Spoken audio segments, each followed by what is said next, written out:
Yesterday, things, I guess, happened other than my move. I wasn't aware of it, but Joe Biden traveled to the LBJ Museum here in Texas, where he was set to unveil his radical plan to reshape the Supreme Court. This is dangerous. Oh, man, this is so bad. He wants to destroy the country on the way out. He wants to finish the destruction. He was asked about it and made some nonsensical comment about Speaker Mike Johnson, who said the plan is dead on arrival in the House. Speaker Johnson said it's dead on arrival. That he is? He's dead on arrival. How are you going to get this vote? How are you? And he What says a it twice. comeback. He is. He's dead on arrival. Wait, isn't that violent rhetoric? Is that a threat? It's so bad. He's terrible. He sucks. Oh, he sucks so much. But it was good to see the guy playing president is still out there. Yeah, still playing. Yeah, still so- pretending. That's neat. Good for him. Right. He was actually upright, too. He was standing. He was not laying down on the tarmac. Well, that was So- only 10 seconds of the whole trip. So well, that's I don't know true. what happened when the camera turned away. He probably went down immediately. So Speaker Johnson is dead on arrival. Interesting. Yeah. Again, if that was Trump Oh, gosh. saying something similar about gosh. Nancy Pelosi or whatever, oh my gosh, can you imagine the outrage? Yes, I can. Then he discussed that plan for the Supreme Court. This is agonizing, man. I'm calling for a constitutional amendment called No One is Above the Law Amendment. Oh, that's a good one. It holds, No one is above the law amendment. I mean this sincerely, it holds that there's means no it. immunity for crimes former president committed while in office. I share our founders' belief. Pause it. That already exists. They can't actually commit crimes on purpose. From a personal standpoint, like if the president, if he was about to go strangle one of the reporters there and kill them, he would be held responsible and accountable for that. What the immunity does is protect you for policy and decisions and, trying to do the job of the president. You don't want to prosecute people just because you disagree with them. And that's what it's designed to protect, not to allow presidents to commit crimes. That's ludicrous. But he's got more. He's talking to a pretty brain-dead base, so they'll believe anything. That's true. The president must answer to the law. The president is accountable for the exercise of the great apply power to of the you? presidency. Yeah, no, it doesn't. We're a nation of laws, not kings and dictators. Oh, the nerve, I know. the unmitigated gall of this guy. The decision can be boiled down to the title of one case, Trump versus the United States. The court asserted it was making a ruling for the ages. That isn't true. The court made a ruling for one, a former president. No other president in our history has asked for this kind of immunity for criminal actions.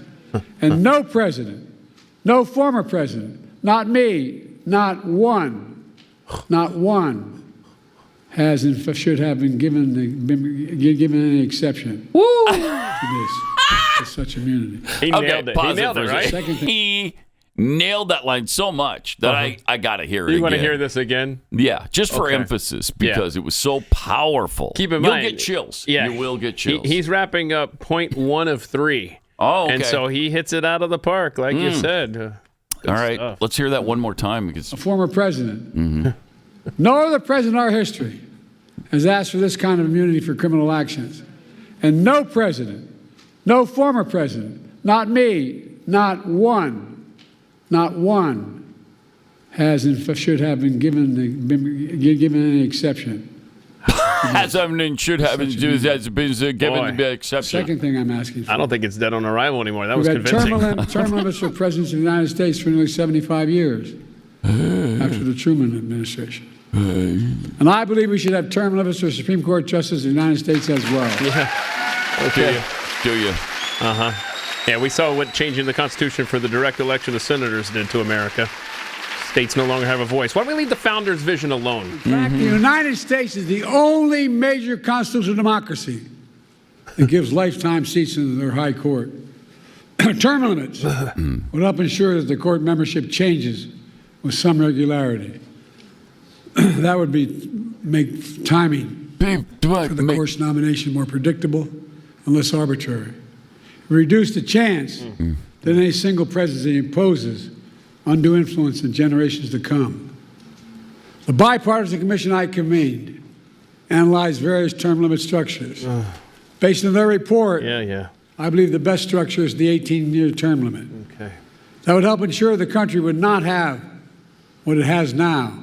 An extreme court that's proud of an attack on the confirmation process that's been weaponized by those seeking to carry out an extreme agenda for decades to come. Okay. By the way, these guys mean it. They mean it. Pat. These guys mean it. Project 2025. Oh, there it is. They mean it. I hope they do.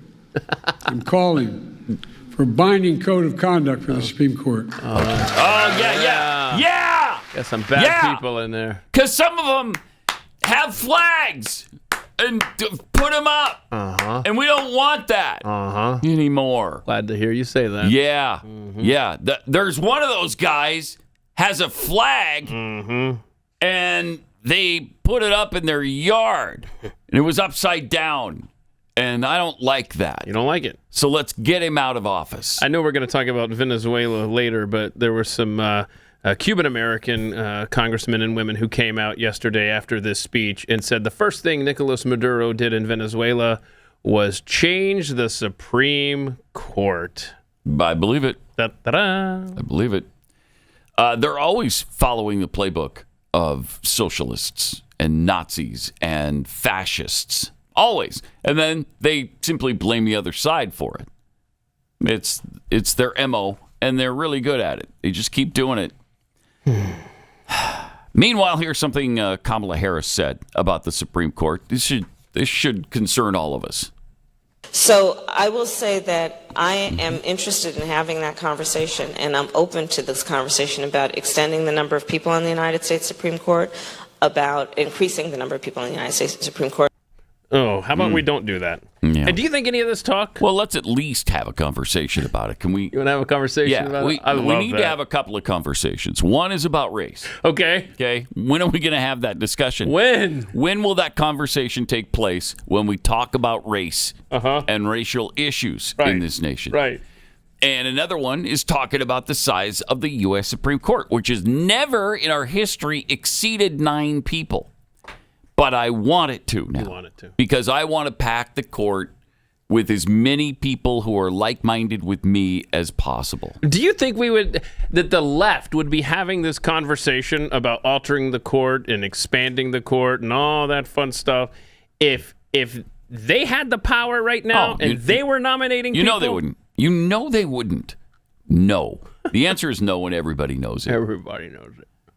Because when they did have the advantage, or when it was even close, they didn't have this concern.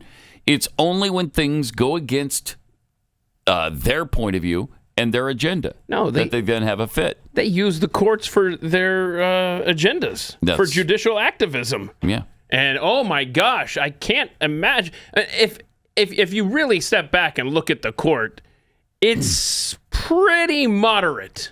It is a pretty decent balance. Yeah. You know? Yeah. So stop with this. It's a radical agenda on the court, far right-wing extremists. Shut up, man.